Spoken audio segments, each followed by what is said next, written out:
Welcome to A Well-Designed Business with your host, LuAnn. LuAnn has a lifetime of experience building a multi-million-dollar business with her husband and cousin, and she knows the challenges you face in your interior design business.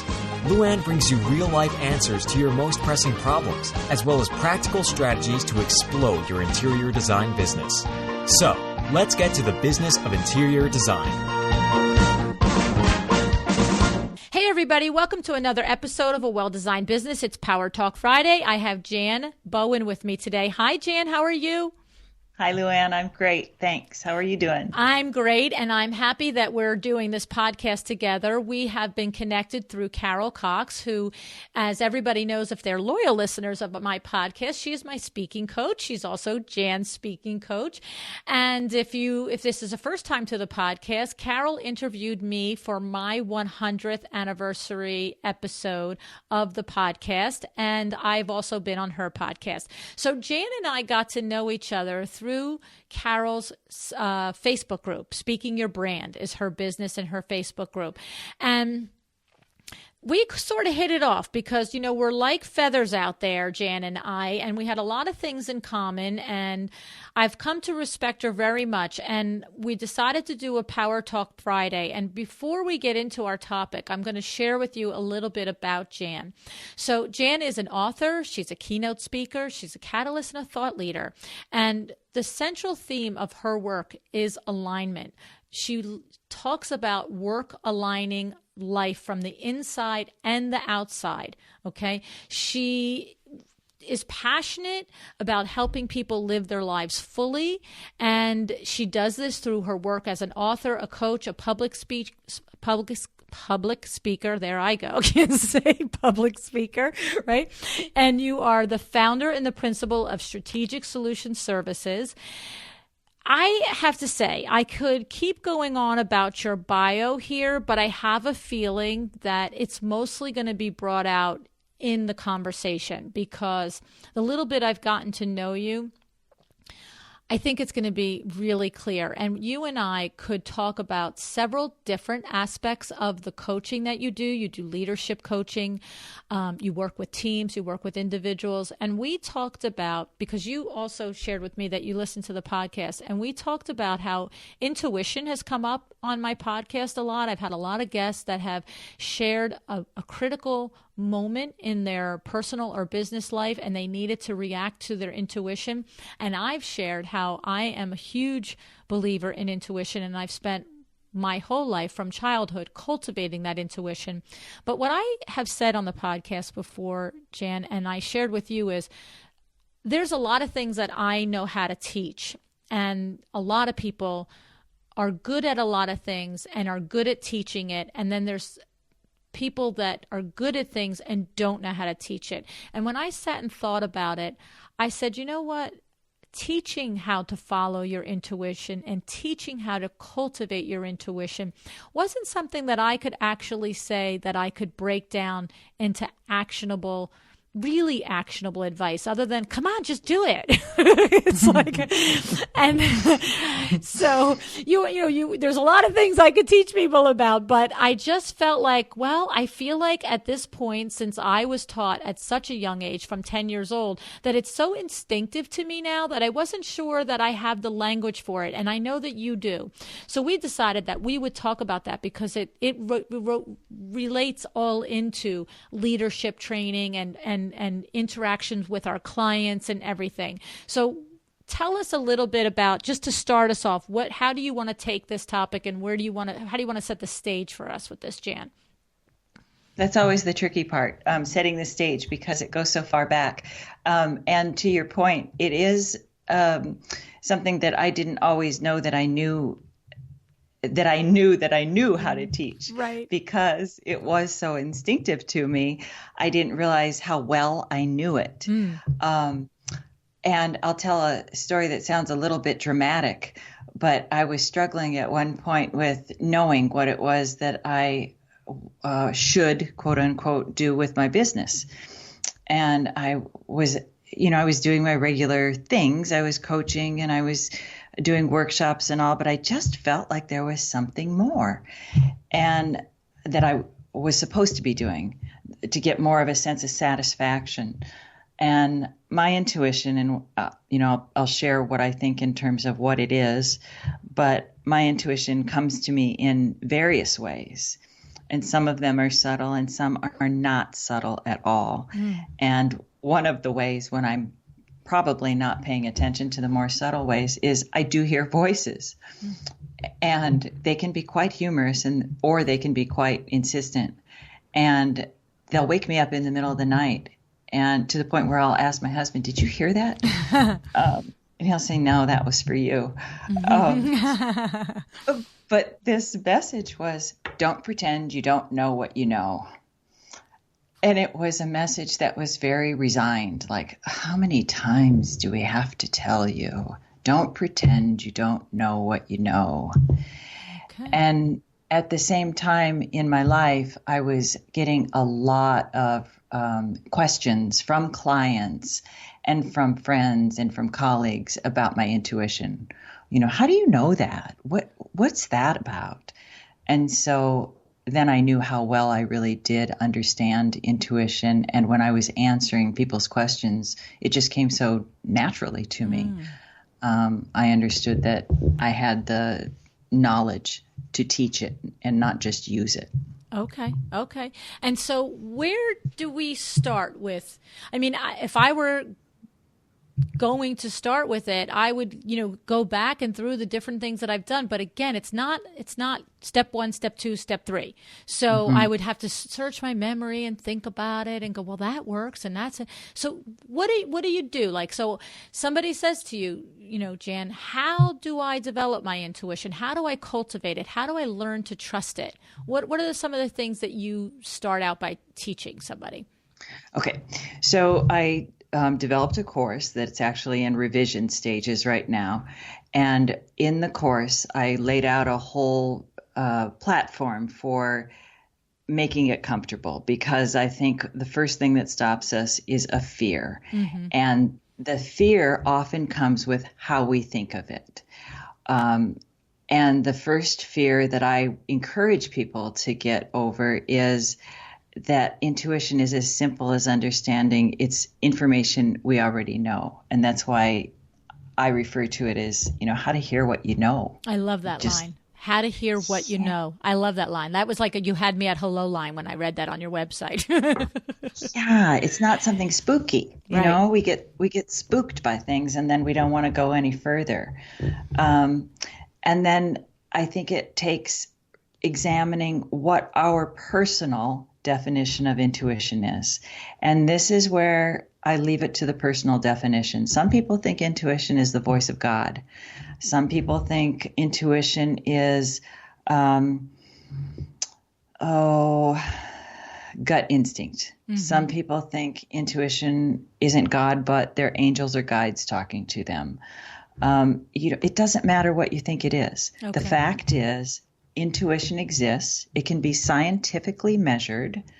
There are organizations, heartmath.org is one that scientifically measures the radio frequencies of intuition coming from our brain, our heart, and our stomach. So, it exists. What words we put onto it, to me, don't matter in the sense that we can use it. We can tap into it. It's an intelligence that we all have that is there for us to live as bigger, greater human beings. So that's where I start. Okay. And then once we understand that rationally and that fear is gone, then we can pay attention to what our personal cues are. We all have different ones too. Right. I said I hear it in different ways. I get body cues. I get all kinds of cues. Most people that I've talked to and asked are dominant. They'll either hear something or they'll feel it, in their body, or they'll see visions. That's me. I see the That's visions. You? I see the visions. It's like, and it's funny because it's gotten to the point that particularly my husband, my daughter Christy, and my closest girlfriends will, like, if I say, I see it. It's like, they're like, whoa, okay. Like, and what'll happen is I'll share it with my husband when I get an intuition on something. And then it's almost like, it's like tapping me, like I'll get a vision and it's like that. The first vision taps me on the shoulder, for instance. And it's like, hey, hello, look at this. And I'll be like, what's that over there? And I'm like, looking at it, I'm like, I can see that. That's interesting. I like that idea. What am I going to do with that idea? And then I kick it around. And then what happens is sometimes it will just continue to multiply out every layer. It's almost like if you were, for an interior designer to say, I have this house that I see and it has nothing. It's just sheetrock and white walls and nothing. But the more I picture it, I picture the carpets, I picture the drapes, I picture the lamps. And, 3 weeks goes by and oh my goodness, all of a sudden I can picture the family in it. And then the grass is growing outside. And that's what happens with my strongest intuitions. It's a vision. And then the next thing I know, all the layers filter in and layer on top of it. And that's the moment when I look at my husband, because I've been sharing with him all along, I had this idea, I had this vision, I had this, intuition. And then as the weeks or days or months go by, when I finally come to him at one point and I'll be like, you cannot understand how deeply and how many layers I see on this. And that's when he just looks at me like, okay, then that's the next thing that's happening. Like, because when it's that big and that real to me, it's just, okay, make room for this. Exactly. And what you described is the full-blown process. You start with knowing how you individually receive your messages. For you, it's the vision. Let's say another person gets it in a body cue. They hear or feel a pinprick in their right arm, specifically in their right arm. Okay. Well, if you see that vision or you feel a pinprick, and you focus on that, allow those layers to build, which you do because and trust your intuition. Somebody who's feeling that pinprick, well, what happens if you allow that pinprick to grow? Just sit with that pinprick. Will it develop into an ache? Will it go down the arm? Will it go into the neck? Will it go into the torso? Allowing it to build is a way to watch the intuition develop and keep a log. Like you said, you've been sharing all your visions, so they work. For somebody who hasn't had that track record and that experience, keeping a log of successes can really build confidence, because confidence is huge with intuition. The more you trust that things are going to come forward, the next time you get a little sign, it's like, there's a curiosity. It's like, what's coming? Right. Tell me. Yes. And how do you answer, Jan, the people who say to you, well, how do you know the difference between an idea, a concept, or your intuition truly moving you towards something? I mean, I know how I do it, but this is what I'm saying. I don't know how, because my whole brain goes, well, this is how I do it. I don't know if it'll work for you. Like, how do you objectively teach somebody to discern that pinprick or that goosebump feeling or that voice is a voice worth paying attention to and not dismissing? Mm-hmm. There's a real difference in the body and how it no matter how we receive it. I mean, even if we don't get a body cue, even if we see it or hear it or whatever, there's a difference in how the body processes it. Intuition is non-emotional, so there's no judgment with it. It's a very rational. You'll get the vision or the pinprick or the voice, but there's no like passion behind it, like go for it. Okay. You know what I love about I have to tell you, because there is a particular thing that's happening in my life right now, which I'm not going to share on the episode. But the thing is, it is a very huge intuition thing that's been going on for 1 year this May. Okay. And it's so funny because I literally just said that to my husband last week. I said, I don't know why I know it. I don't know how I know it. And I'm not even worried about figuring out how to make this come true. I just know it's going to happen, and I'm just getting like in other words, there are a lot of things that I decide to do. What you just said, attaching emotion to it. Okay, I'm going to make a podcast. I'm going to build it up, and we're going to do this, and we're going to is that. See, and that's so funny because this is where I love where experts put languages to things that I experience. Okay, so that is a emotional. I'm going to do this, and I can do it, and we can all do it, and let's rally our team. But there are things like this other, and I could sit here off the top of my head, like at least 5 are going through my mind that have come to fruition, where I just look at my husband and my daughter and my kids, and I go, it just is. It just is. I don't have to reach for it. I don't have to climb for it. I don't have to make everybody agree. I don't have to coerce. It just is.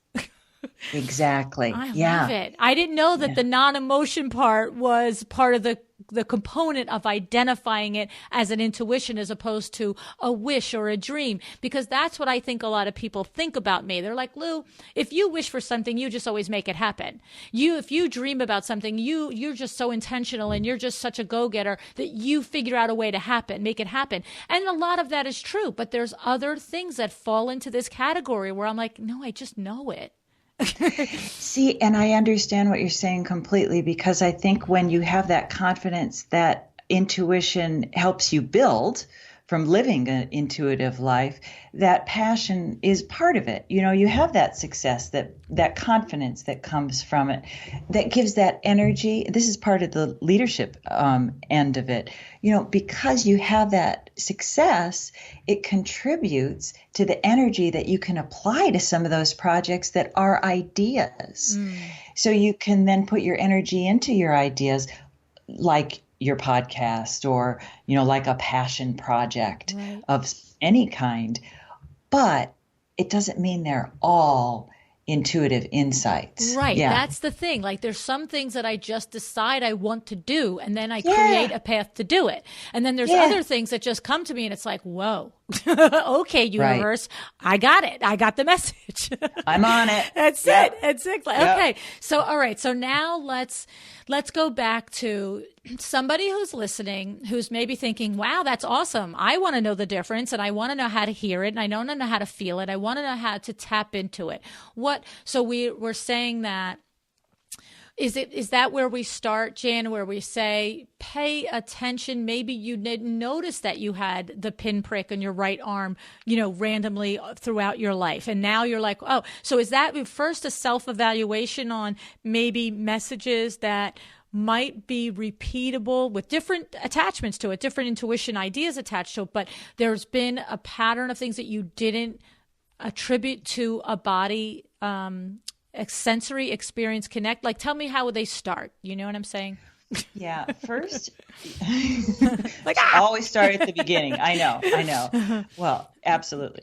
Always start with knowing what your personal feelings about it are. Because if you get to a point where it's really strong, and then you find that you have some fear hang up about it, you're going to sabotage it yourself. So be real first. Be real, because I know what you're saying. There are some people who could believe that an intuition shouldn't be followed. What if I follow that intuition and it leads to disaster, right? So that's the thing. See, I don't ever fear that, but I understand what you're saying, that somebody has to get real first, because I implicitly trust that my intuition is always going to be good. I don't ever leave room for the fact. I can leave room for the fact that I can change the path along the way. I can adjust and, make a decision to stop, go, or, slow down. But I don't, to me, it's like, what I said to my kids was, it's your inner voice.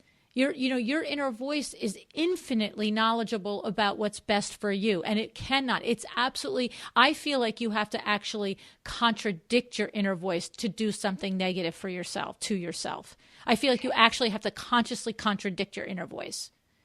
And that is true. That's the part about intuition never leading you into harm. In fact, it'll save you. Exactly. But you have to, what you're explaining is we have to accept that to be true. Yes. And if you have trouble accepting it to be true, any of these next steps are really never going to be able to build to anything, because you still have to start with dealing with that if that's your programming. Right. Okay. Because that will be a big block. Right.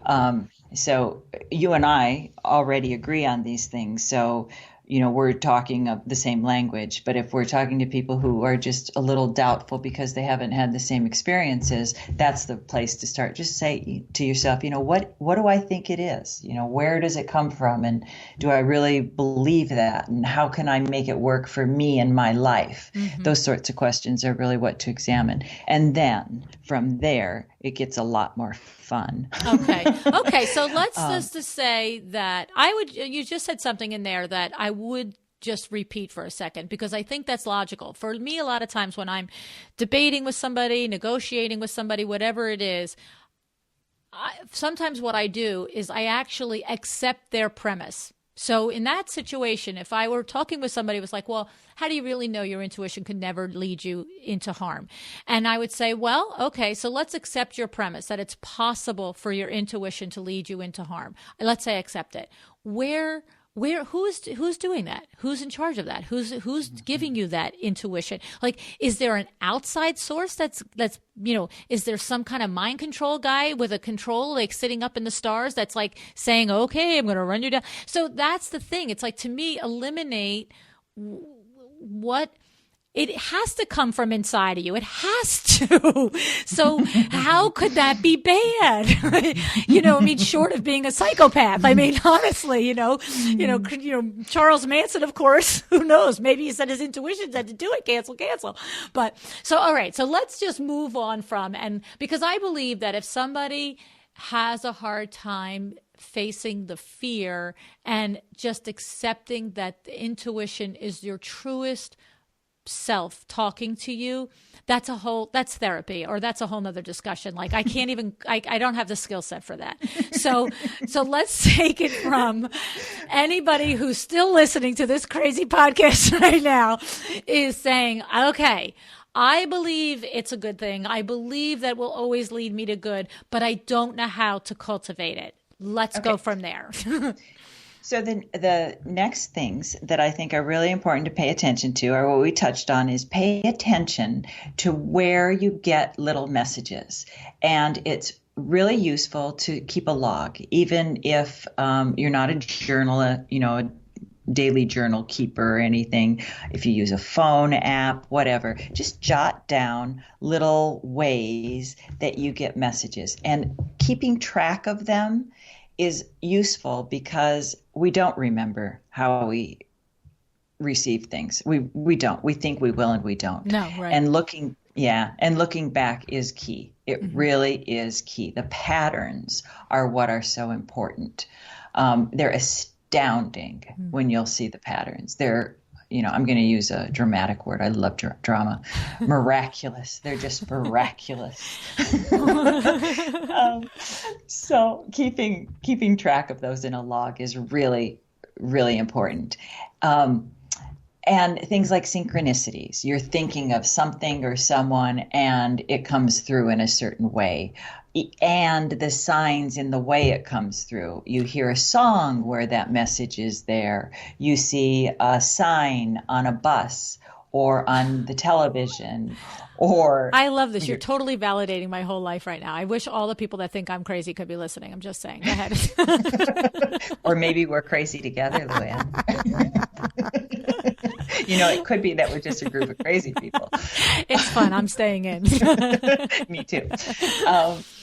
I love it. So it's like, keep a log. I just want to reflect a little bit on what you said. So keep a log of where you're sort of getting these cues and these messages, and where and how you're getting them, right? So somebody might get them in dreams. Somebody might get them on their nature walks in the morning. Somebody might get them when they, driving in the car. It's just, there are different ways that each of us are more tuned in to receiving this information. And there is no one way. Am I correct? There is, when I go for a 3-mile run 3 days a week, and they might use the words, I'm actually going to ask you to correct me on this if I'm on the right track. Somebody might say, I go for a 3-mile run 3 days a week and I get the best ideas on those runs. So that's right. Right. So yeah, they use exactly. it. They think of it as that, but they might not be attaching. That's when my mind and my body is free to accept the intuition messages that are coming in. That's correct. I love it. And another really common time when people get intuitive messages that they don't always realize, in the shower. Yes.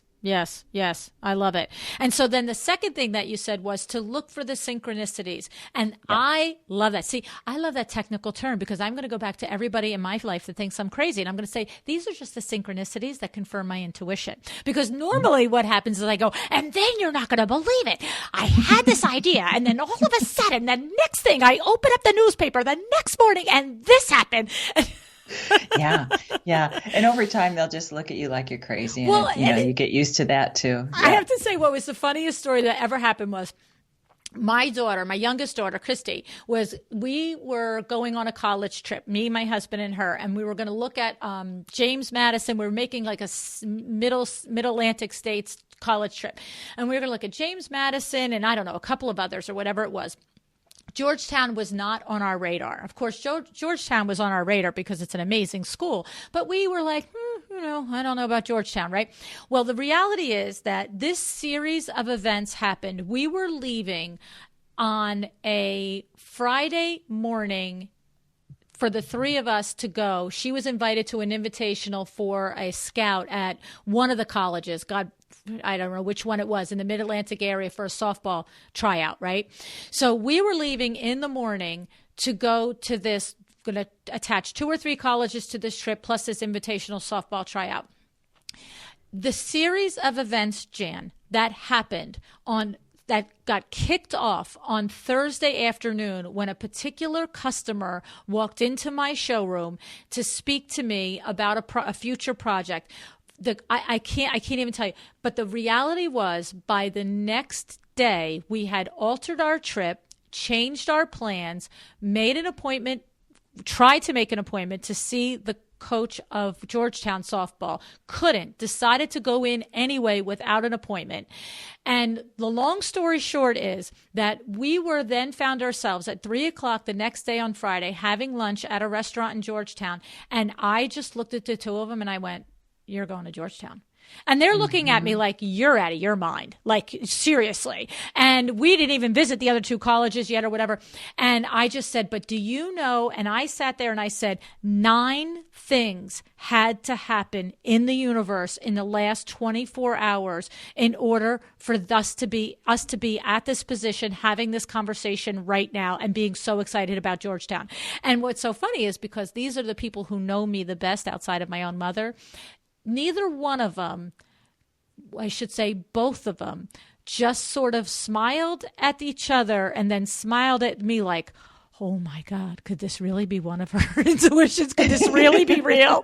Like, they didn't want to believe it, but they know that moment when I just look at them and go, "Guys." And we went into the bookstore before we left. I'm just going to tell the rest of the story, because we went in the bookstore before we left, because every trip we had been taking her to see colleges for years at that point. I literally started in 7th grade, I have to tell you, taking her to colleges to visit. And the thing was, every single college we went to, whether she liked it, she didn't like it, we went and she wanted a hoodie from the college. So she had this like 90, collection of hoodies from all these colleges. Yeah. So we go into the bookstore, and I am trying to figure out, how can I buy the Georgetown University sticker that goes on the windshield, the back windshield of a car, without her seeing me. And I'm thinking, it's not that big of a bookstore. And I keep walking around and I keep looking at it. And we're all 3 in our different spots, and who's looking at T-shirts and who's looking at sweatshirts and this and that. And the only reason that I didn't want her to see me buy it was because I felt it. I knew it, but I thought, this really was a huge deal. This was a huge reach to get to Georgetown for anybody. I mean, you could be any, and there was a long way. This was October. This was a long way before this decision was going to come down in March. And I knew I wanted this thing to put on her car the second she found out. But there was a little part of me as the mother and the safety that didn't want the pressure and have her not understand the difference between when I just know something and I'm pressuring her to create it. So I didn't want her to see me buy it. And so I'm walking around, and finally I can't. And so finally I just looked at her. I said to her, she's like, what are you doing? You've been standing over here in this corner for like 45 minutes, you know? And I just looked at her. I said, listen to me. I got to talk to you about something. And she's like, what? I said, I have to do something. I have to do it for me. I have to do it for the future you. I said, but the present you can't be upset about it. And I said, if the present you can't handle it, I will forgo doing this right now. I said, but what do you, can you hear me out? And she's like, what? And I said, and I pulled it from behind me. I said, I want to buy this. And she just looked at me but she didn't look at me crazy because she knows the difference. And she just looked at me. I said, I'm buying this because I believe it. But if you at any point in the course between now and when it's time to pick a college, you don't want to go to this college, this should never be construed as pressure from me to go to this college. But I am just getting the biggest message on the planet to buy this thing for you right now. And I'm fine if I have to cut it into shreds at some point. But right now I'm in Washington, D.C., and I won't be back here. And so she said, you can buy it, Mom. And I said, okay. Okay, Mom. Yeah, do this. Yeah. I'm telling you, and I'm going to tell you what. We got the phone call. The coach actually called her. She said, I'm asking for 8 kids to come onto my softball team this year coming, and you're the only one I'm making a phone call to. She made such an impression on her. And we got that phone call at like 7:00 on a Tuesday night in March. I will never forget it. And we were jumping up and down, screaming. Our friends came over, and I went upstairs to my room, and I came downstairs with this sticker, and I looked at her, and her and my husband started crying, and we went out and we put it on her windshield, and we took a picture and sent it to the coach. And it's like when I explain that to people, I struggle with the difference. Like you said, no emotion. I had no emotion buying that sticker. I just knew I needed to buy it. I wanted to buy it. Well, and there's all kinds of ways that it can be explained, but it depends on what somebody's belief system is in terms of what intuition is. And that's a whole different discussion we can get into probably another time, because we don't want to dissuade people from thinking we're crazy. Exactly. Which they might already. I think the cat's out of the bag. But anyway, all right. So let me recap. So the first thing then is to deal with your fear and get over it, or I don't mean get over it in a mean way, but if you're motivated to figure out a way to come through that. The second thing is to keep a log and take notice of where messages and feelings and intuitions come to you. And then the third thing is to start noticing the synchronicities that, in my mind, I'm going to use the language, continue to confirm that the intuition is a real thing that needs to be addressed and followed and thought about and dreamed about. So what happens after noticing synchronicities? The third thing that I think can be really powerful, the third or the fourth thing, but I think the third thing is make it really personal to how you want intuition to work in your life. Because I think if you have a goal of how you want intuition to work in your life, it attaches more meaning to it. If it's just like this, oh yeah, I've heard it's really useful, or, I really like the way LuAnn and Jan seem to have it working in their life. It should be a good thing for me to do too. Yes, that's not enough. No, it's not enough. But if you look at intuition as a hugely powerful way to really transform your life in terms of what it can do to either have a practical change in terms of reducing stress or help you solve problems, answer questions, improve relationships. Oh my goodness. I mean, I can go on and on and on and on. I could too, on relationships. I mean, your intuition tells you every single time we are with somebody, this is a good person for me. It's not. Who are you ignoring? What? Oh, don't get me started on relationships. But it does apply to our customers, though, to our clients. Yeah. And I'll say one thing about relationships in terms of business and all that I feel really strongly about. I don't follow the normal model with business and relationships. When we look at collaborations and that sort of thing, I get asked to do collaborations a lot because I don't tend to do a lot of collaborations. But when people approach me, I always consider them. I love to do things with people. But for workshops, I have my own program. So for me to do them with somebody would require it to be greater than what I would be able to do by myself. So that's a real evaluation. Right. My evaluation points are never about, who could they reach that would really bring in more customers, and what is their social media reach, and all those criteria that we're taught in business to look at. I don't look at any of that stuff. Yeah. I use my intuition. Right. And I go into my intuition and I think, what kind of impact can the two of us make together that would be greater than either of us could make individually? Because I know that personally, I'm already, presenting a certain amount of information. If I'm talking to somebody, they are too. So my criteria changes completely. And that's one way I really use intuition in business in a unique way, I think. Mm-hmm. I think that applies to designers too. They're working with collaboration all the time with their vendors. And, right.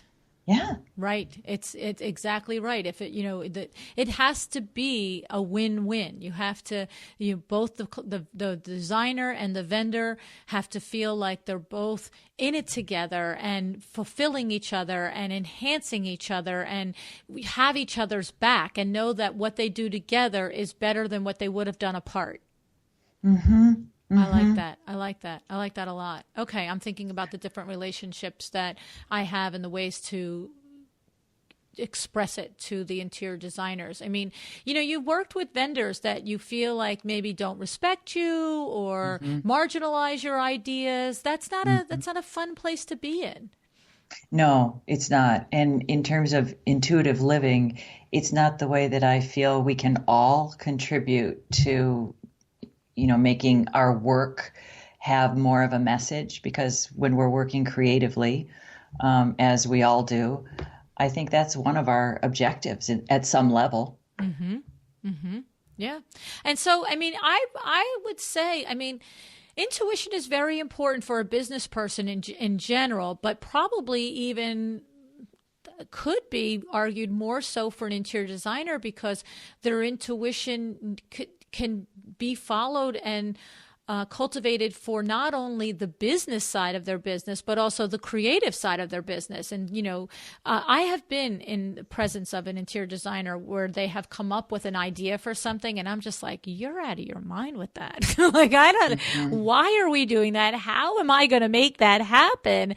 But when I'm thinking of one particular designer, one designer in particular, he's so talented and so creative. And I can't tell you the number of times that he's just pushed us out of our window treatment box. Like, I don't know how else to say it. And it's just because he just sees the vision of his creation so clearly. And he's like, this will work. And I'm like, I can't sew that. I can't figure that out. And he's just like, no.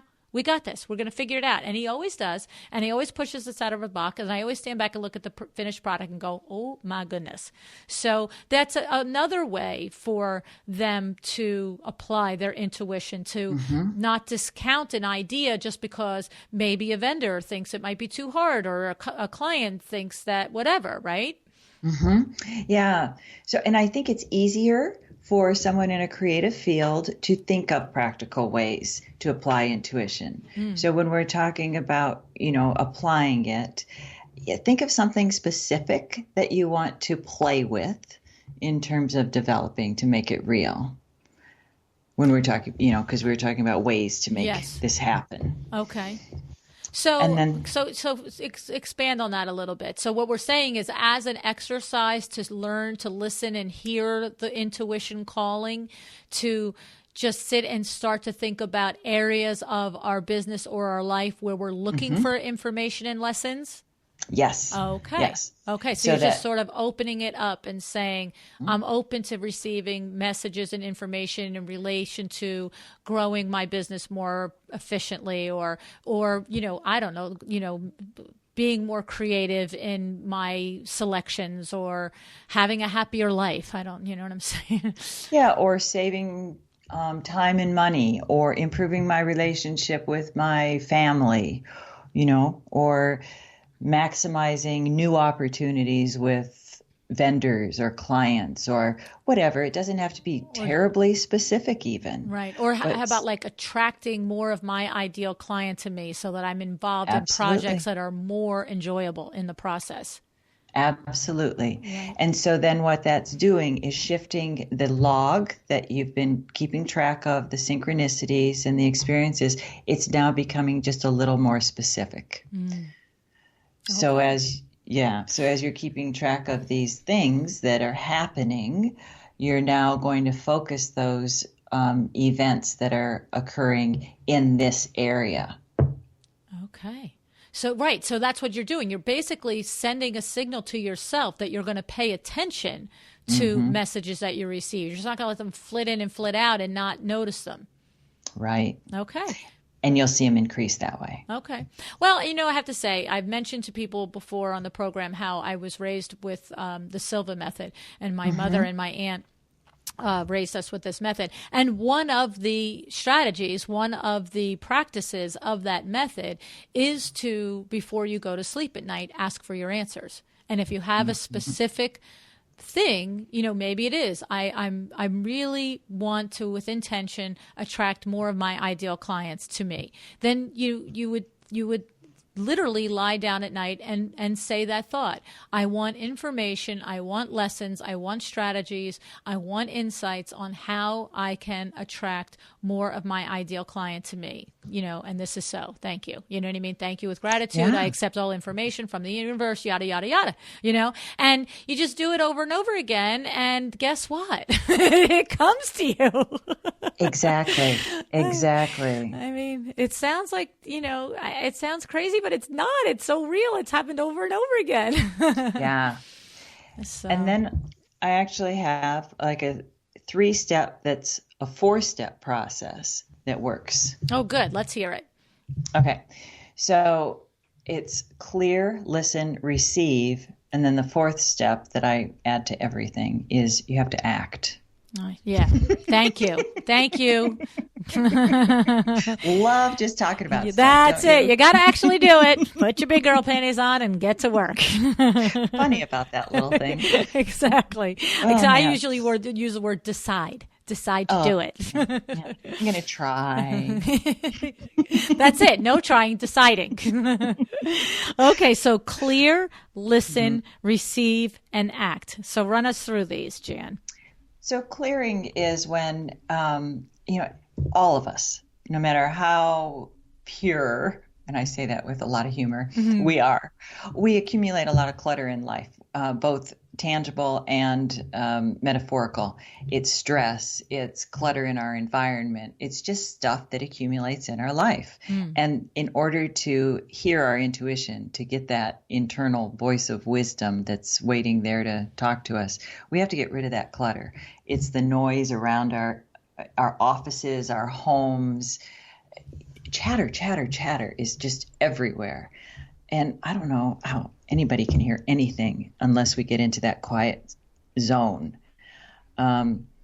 So there's different ways people clear, and all of this is very personal. One person's way is not going to be another person's way. It's like, we were talking earlier about how one person may get messages through running, another may get it through, or timing wise, right, when they're in the shower or whatever. Same thing with all of this stuff. Right. Clearing for one person might be when they're in that shower. Another person might find it most helpful to meditate. Some people say they can't meditate. I have to stop there because that's so hard for me to accept. I think we can all meditate. I think we use that word as a big block. Okay. I think we make meditation such a big thing. Right. And meditation. It really is just thinking in your head. That's all it is. I mean, you can make it bigger. What? Yeah. Or breathing. Right. You can make it a bigger practice. It always can be more bigger, fulfilling, and but it really is just being in your head. Take a deep breath. Hear your voice. Yeah. Right. Just, just breathing can clear so much mental clutter and extra thoughts. Just breathe in, breathe out, but do it with intention, to clear out all that clutter. Mm-hmm. So clearing is huge. Without clearing, you really can't get very far with intuition. And that includes environmental clutter. And, talking to designers, I don't think this is going to be a shocker, but how people can think when they're surrounded by a lot of clutter and environmental garbage, not literal garbage, but reminders of, old baggage. It's not going to happen because what's going to be coming from that is old stuff. Mm-hmm. It's funny because we had Kelly Ellis on the program a few weeks ago. And she's you heard that episode, right? She was talking about how she works with life coaches on helping them with tips and advice, and has a program for interior design advice for people that are stuck emotionally and mentally, and how to address it through their environment so that they can then work on the inside stuff, like get the outside stuff cleaned up so that you can work on the inside stuff. And what you're saying is everybody's different with that. And I get that. And I feel like, I hear what you're saying, this get clear, because look, I'm talking about how happy I am and how grateful I am for a highly cultivated intuition. But it doesn't mean I don't get out of balance. Let's be real. You know what I'm saying? Life is life. Yes. And what it is it's like I literally, when I start to feel all the things flying, you know what you're making me think? When the things are flying, it's sort of like, look around, like your environment. Oh, the whole thing is a, nut show here now. You know what I'm saying? It's like, and sometimes I have to say, and you tell me if you agree, is if you're feeling overwhelmed and you're feeling in a place where you're not clear, sometimes the act of physically clearing the clutter leads to, okay, that's done. Now let me deal with the interior clutter. It's almost like if you can get it cleaned up on the outside, okay, wipe that slate clean, and now you can move on to facing what's happening on the inside. Would you agree with that, Jan? Absolutely. Okay. I think of all of those sorts of things, all those actions as portals, and it really doesn't matter which one we tackle first. Mm-hmm. We can go through the environmental, we can go through the emotional, we can go through the physical. Whichever way is easiest for us to access is probably the best. Mm-hmm. Mm-hmm. And whatever's right in front of our nose is the best. And for me, I'm saying sometimes it's like a little catalyst. Like I almost feel like, okay, there's nothing else I can do right now. I'm so overwhelmed, yada, yada. Well, I can at least clean my desk off. And then boom, all of a sudden it's like, oh, now I have energy for this. And that created a little clarity with that. The girls know it at my office. Every once in a while, they'll just come in and they'll be like, uh-oh, she cleaned her desk. Yeah. And it's in layers. What, to your point, is once you do that one step, like cleaning your desk, it opens those internal doors of clarity, like you said. Right, little gateways. So that you then have the rest. You didn't need to do the other stuff because you did your desk, which handled the other work. Right. I love it. I love that. I can totally relate to that and feel that concept. That's good. Thank you. And then what happens? So now we listen. So we clear out, we listen. And that takes being in some form of stillness. And by stillness, I don't mean we have to sit on a meditation cushion and sit. But again, it's relative to each person. Some people that might be what they need. Other people, it's sitting in writing. Mm-hmm. Other people, it's, again, that run. Mm-hmm. Other people, it's driving. Driving is a huge one for people. Yes, I agree. Motion is a common activity where information comes to us. And there's physiological reasons for why information comes to us at different times. Typically, if we are physiologically busy, our subconscious then has the freedom to work. Mm. So there is some validity if you're not getting, if things feel like stymied or stuck. If you move, that can jar things around. Okay. I find that things like walking, running, driving, those sorts of things, it's when you say stillness, to me, they're almost feeling, those are like stillness, because it's not literally being still in meditation. But what happens is I'm on a run, or I'm walking, or I'm driving. It's almost like the world is gone, and now the stillness is my mind. It's just me and my brain. And that's when the ideas and the inspirations and all of the things, can come, just dwindling right down in front of me. And I just see them right in front of me. Whereas if you're, somebody else might literally, lie down or sit up cross-legged and meditate. You know what I mean? So what you're saying is identify for you where it comes, but recognize it and then do more of that. Exactly. It's like you like Seinfeld, you put it on. You know what I mean? If you like to get great ideas, figure out where you get them and do more of it so they keep coming.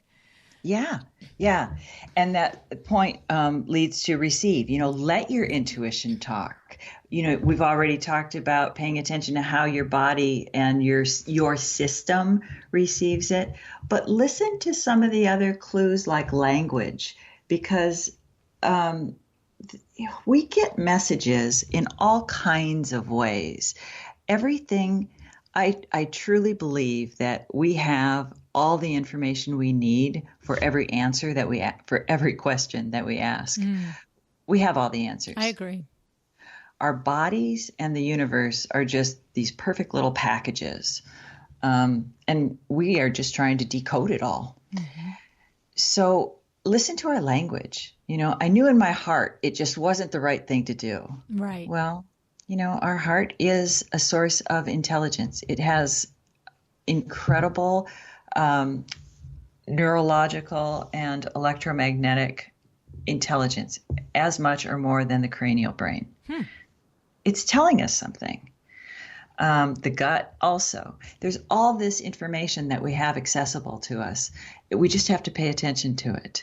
And so pausing and really paying attention what words are coming out of our mouth, and what words are coming to us from other people, because we send out more messages non-verbally than we are sending out verbally. So if somebody says something to us, that's important to pay attention to. Right. I'm a little lost in this. I just love it. Well, because I have to say, I think it's been a great gift in my life to have this intuition. And I love the idea that someone like yourself can really break down something that I intuitively know. You know what I mean? It's like if somebody says to me, how do you run a good business? Yeah, I break that down for you all day long. Here's step 1, here's step 2, here's step 3, here's step 4. You know what I mean? But this has always been a conundrum for me because I haven't had the language for it. And a lot of it is just, I don't know. I just know it. So this is awesome. So we're going to clear out ourselves mentally, physically, if that's necessary. We're going to listen to the messages and the intuition thoughts that come to us, and we're going to pay attention to where we get them usually, and we're going to try and put ourselves in that scenario on a regular basis so that we're open to them and they can come to us, and then we're going to receive them. You have to, you can't throw it away the wayside. When you receive an intuition, if you receive a message, play around with it. Like I said earlier, I kick it around, I move it, I keep looking at it every day. I look, I'm like, it got bigger, it's got more layers. This thing is growing, it's got a life of its own. But you have to receive it in, you have to accept it. And then the last one is you have to take action. Tell us about action. Yeah, it's by now, if you're keeping a log, you've seen that there is some reason you can start to trust, and you have to follow your hunches. You really do. And you have to trust them, and the trust grows. But there's a certain point where you just have to go for it. You just have to go for it. Right. And if you feel stuck, you just, step forward. You just go for it. And you have to use it or it won't get stronger. It'll just atrophy and it'll be like this. I think we all have some abilities that we kind of play with, but we never fully develop because they're not that important to us. If they were that important to us, we'd develop. You know, I can kind of play the piano. I don't care about it that much. Right. Things like that. Well, Right. intuition's not that different. We all have the ability, and we can all become masters at it because it's part of the human condition. But if we don't pay attention to it, it's not going to keep talking to us. So if you do want it in your life, use it and trust it, and it'll just keep growing and growing and growing. But you do have to act on it. Yes, I agree. And the thing is that I've had sometimes people say to me, well, you know, when you say go for it, if I go all the way out for something and it doesn't work out, blah, blah, blah, you know, then was my intuition wrong? And I don't know what you would say to this. And I'm curious because in my mind, in my experience, all I could ever say to that is that when it's so real and still and clear, then it really has, I can't think of a time that it has not worked out, okay? But beyond that, I know that there are times when I had an idea or an intuition to do something or chase something. And to me, I never feel like it didn't work out. I feel like it morphed and changed along the way. Like one idea led to another and it became a better idea or a better idea for myself or my family or my business. But it sparked with a certain intuition idea, but changed into something else. And that's, to me, all going back to that intuition, even though it's not the exact same action or result that I originally visualized. Is that accurate? That's exactly it. What one of the points of intuition is that it doesn't guarantee a certain outcome. There's a real sense, it goes along with that non-emotional component. There's a sense of detachment with it. Right. Like you're open to it changing along the way to something else, right? Yeah, and that something else is always for your highest good. Right. It's for your best development, your best potential. But it doesn't mean that you, LuAnn, will be guaranteed to be the keynote speaker that you were, but you didn't have a guarantee. I don't even know if that was an intuitive hit, but I'm just like throwing out something, Exactly. you know, just off the cuff. You know, I'm not guaranteed that I'll be given an award for something if I get an intuitive hit to put my name in for such honor. Right. But what it might lead to is that you and I both, by going for something, meet some incredible people that become very important in our lives to us for many other reasons. Right. Right. See, that's the thing. And that's where I feel like I believe that. And I feel like some people have called me back out on that and said, well, but then that's not exactly your intuition then. And I'm like, but it started because an intuitive thought that I had made me move. I took action based on an intuitive thought. And it ultimately, like I said, that 9-step thing that I literally said to my husband and my daughter, do you understand? This had to happen. I had to react this way. Then I said this, and then this happened, and then we this, and then that. And it was, you know, boom, boom, boom, boom, boom. It was like the domino all the way back from the germ of yada, yada. And to me, I still have attributed that all the way to that intuitive idea. And you're saying that's a legit thing to do. Absolutely. Okay. And if, you know, back to those fears in the very beginning, if somebody does have a little bit of that fear, it's like, oh, I really want to develop this, but I'm a little skeptical because I'm afraid that it'll lead me this way. That would be one of those fears to track, to say, I'm afraid that I won't have a guarantee of good. And so to track the benefits that come, even though the outcome may not be exact. Right. Okay. Okay. And also too, I mean, to me, if we get an idea, an intuitive thought to do something, but as it develops, we keep getting red flags. That's to me the overriding intuitive idea. I keep getting a red flag on this. No. Like I'm thinking of a situation that came up in the beginning of the podcast, which was a fabulous idea on my part. It was a genius idea. And I pursued it. And the idea, like, it not only was accepted by the other party, but even, add more to it. Not only this, LuAnn, but and that. And I was like, woohoo. And then like 10 days later into this collaboration, I just kept getting this red flag. And I remember having a very serious conversation with myself saying, these are all the things that could possibly come from going ahead with my original idea, who this other entity, this other party is interested in doing. But in these last 10 days, I keep getting this gut feeling, this intuitive thought that this is not the right direction. And I talked with my husband about it. And then I actually talked with one of the designer friends of mine that is really somebody that I value her opinion. And no one person was like, no way, don't do it. Everybody knew it had to ultimately be my call. But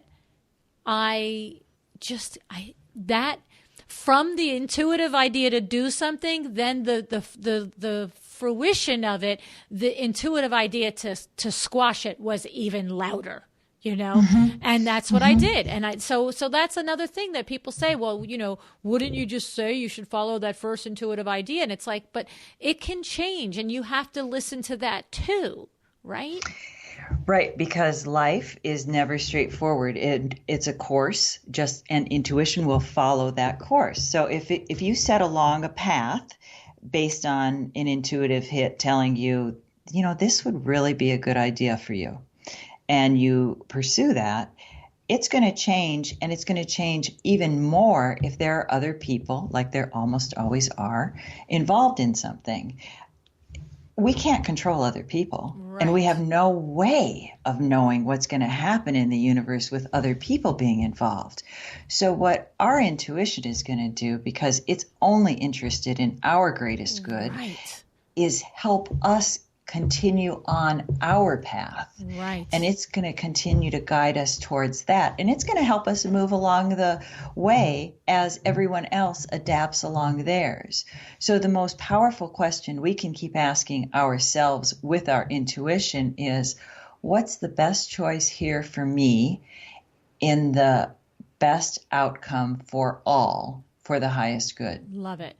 I love it. I love it. I just love it. I just love that you have very real ways of explaining things that were just concepts and ideas and feelings for me. So, and I hope that people listening, got some value out of it. I mean, this is completely off interior design, but I just think it's so critical to being a smart business person and to being a leader in your company. And even if the only person in your company is you exist as a leader to your clients, you exist as a leader with your vendors, so even a solo needs to be a stand-up, strong leader and advocate for their own company. And I just fully believe that this is as important as having a good system to run your business, as having a great accountant and a advisor and a mentor. I think all of these things together are the things that create a truly successful, happy business. Do you agree? I couldn't agree more. I couldn't agree more. Oh, man. Well, I'll tell you, Jan, you are something else. I just think it's terrific. And I just want to make sure that people know that you have a couple of books out and another book that's coming out. So you have It's Not That Complicated, How to Create a Personalized Template of Alignment. And you also have Why Do You Get Up in the Morning? Demystifying Life Purpose. And the new book that's coming is the title that I love both of those other titles, but this one, like I said, had me at hello. How to Hear What You Know. That's so literally defines exactly what we are talking about, and I love it. And you do coaching, and you have different things available. Tell people how they find you, Jan, and how they can access some more information from you. Thank you. The best way is through my website. I put up a lot of articles that if people are curious, they can read on intuition and such on the website itself. And you can email me. I respond directly. My favorite social links are all there, but I hang out most on Instagram. Okay. I like the vibe there, and Twitter, and then LinkedIn's my third. So. Okay, perfect. I love it. I love it a lot. And is the website janlbowen.com? Tell me what it is. Yes, Jan. Thank you. I'm sorry. That's okay. I forgot to mention it. Yep, janlbowen, BOWEN.com. Well, lady, thank you so much for coming on the show with us today, with me and with all of my buddies out there. I really do appreciate it. I hope they enjoyed it. Sometimes I indulge myself in these conversations, hoping that there's other people out there like me that, believe and understand that these are also critical parts to really running a well-designed business. Well, I hope they enjoyed it too. I enjoy the conversation tremendously, enjoy your podcast tremendously, and I know I enjoy a lot from hearing from your guests and the designers on the show. So I hope that everyone enjoyed the comments from me as well. Thank you. Thank you. Thank you for joining me again today for another episode of A Well-Designed Business. This podcast is a production of WindowWorks in Livingston, New Jersey, your trade resource for custom window treatments and awnings. Learn more about WindowWorks at www.windowworks-nj.com. All of our music is original music by Room 2 Productions. Please contact us if you want to learn more about original music for your business or your events.